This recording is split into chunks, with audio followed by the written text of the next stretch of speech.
You know, when most of us hear the word Gayatri, we immediately think of the mantra, right? That powerful chant. But what if it's so much more than that? The word upasana actually means to sit near the divine, a kind of dedicated practice.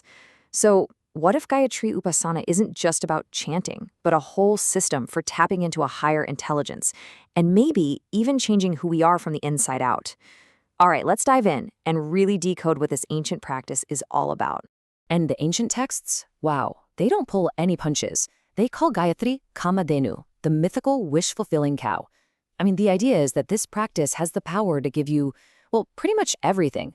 But, and this is the interesting part, the real wish it grants might not be what you think it is. We're going to get to that. All right, so to really get our heads around this, we're going to break it down into 5 key parts. We'll start with the power of divine intellect, then move on to preparing for the sacred. After that, we'll talk about connecting with the divine, the discipline you need, and finally, we'll get to the big one, the ultimate goal, what this is all really for. Okay, first things first. Before we jump into the how, we got to understand the what. What are we actually trying to achieve here? Because this isn't about just repeating words blindly. Nope, it's about attracting a very, very specific kind of inner power. And that power has a name, prajna. Now, this isn't just about being book smart or clever. Prajna is something deeper. It's that divine, far-sighted wisdom, that gut feeling or inner compass that just knows the right way to go in life. And the entire practice of Gayatri Upasana, it's basically a technology designed to help you attract and embody that very quality. Now, this is where things get really interesting. We have to talk about this duality, Gayatri and Savitri. Think of Gayatri as the subtle inner power. That's the prajna, the divine intellect we were just talking about. Savitri, on the other hand, is its outward expression, its physical manifestation, a lot like the powerful, life-giving energy of the sun. So you've got this incredible pairing, one for your inner world, your spiritual growth, and the other for your outer world, for material well-being. The whole point is to bring these two into harmony. So the big question is, how do you even begin to prepare yourself to receive something as powerful as this divine intellect? Well, that brings us right to our next section, preparing for the sacred. And the texts are super clear on this. You can't just dive in head first. You have to create a sacred space, not just around you, but inside you too. This preparation involves a few key symbolic acts. There's Achamanam, which uses water to purify your words and your mind. Then there's Shikhavandanam, which is about honoring the Shikha, seen as a kind of flag of your spiritual identity. Of course, there's Pranayama, the famous control of life force through breath. And finally, Nyasa, which is this beautiful practice of touching parts of your body to consecrate them, basically waking up the divine spark within. Let's zoom in on pranayama for a second, because it is way more than just a breathing exercise. Each part has a really powerful intention behind it. So when you inhale, that's paraka. You're visualizing pulling in all this divine, universal life force. Then you hold it in, and you really feel that energy soaking into every single cell. When you exhale, rajaka, you're pushing out all the inner junk, all the negativity. And then you hold the breath out, which is like slamming the door shut so none of that negativity can sneak back in. Pretty cool, right?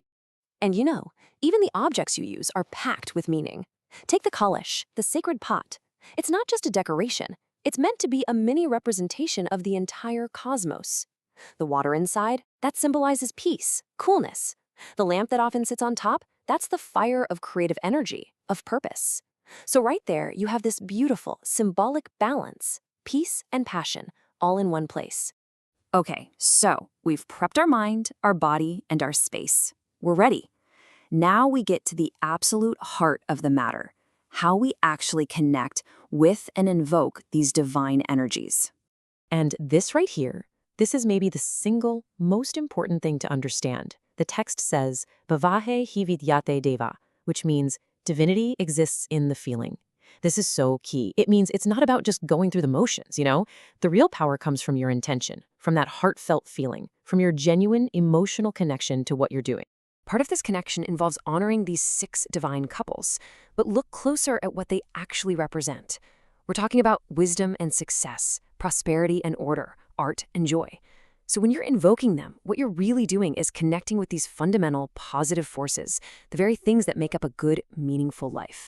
All right, so we get the goal and we get the main actions, but for any of this to actually work, there has to be some discipline. The source material basically gives us a user manual, a set of rules for the practitioner to make sure you're doing it right. First, let's talk about the physical setup, because it's super important. You need a place that's quiet, peaceful. Your posture is key, sitting with a straight spine so that energy can flow freely. And even the little things matter, like sitting on an insulated mat. The idea is to keep your body's own energy from grounding out, and using a rosary or mala made of something specific like tulsi or sandalwood. Which brings us to this number, 108. The texts say this is the minimum number of times you should chant the mantra in one sitting. And why 108? Well, that's one full round of a traditional mala, a string of 108 beads. But it's not just about the physical stuff. There are 4 pillars of inner discipline that are just as crucial. You need concentration, especially today with all our distractions. You need faith, an unshakable belief that this actually works. You need persistence, because we live in an instant gratification world, and this isn't that. And finally, regularity, doing it consistently, day in and day out. Think of these less as rules and more as the internal muscles you're building to really make this practice powerful.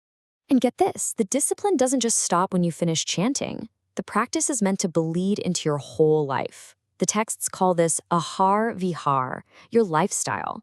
It means your diet should be simple and pure, and your behavior should be virtuous, basically avoiding drama and excess in your day-to-day life. So we've gone through the what, the how, and the rules, which brings us to the final, and honestly the most important part of all this. Why? Why go through all this effort? What is the real, ultimate goal of this entire journey? I mean, it's a totally fair question, right? After all that discipline, all the preparation, what's the actual reward? Is it really just about getting your wishes granted, like that Kamadhenu cow we talked about at the beginning? And here's the answer, and it's pretty profound.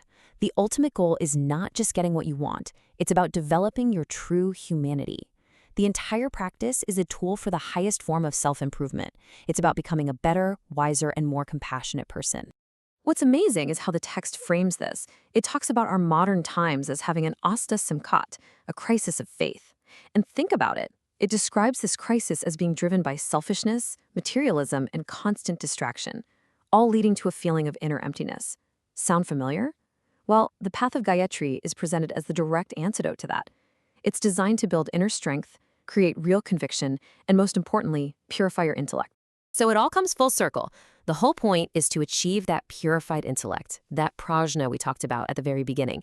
Because when you have that kind of clarity and wisdom, you just naturally start to walk a better path, a path of truth.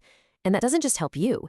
It creates this positive ripple effect that benefits your family, your community, and the world. And hey, if you're thinking, what if I mess it up? The text has this really wonderful piece of reassurance. It basically says the practice is never fruitless. Even if you make mistakes, there are no bad side effects. So the advice is simple. Just go for it with a fearless and cheerful mind.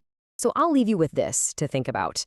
In today's world, a world that is just flooded with noise and distraction, a world where so many of us feel that crisis of faith, what can an ancient, structured discipline like this really teach us?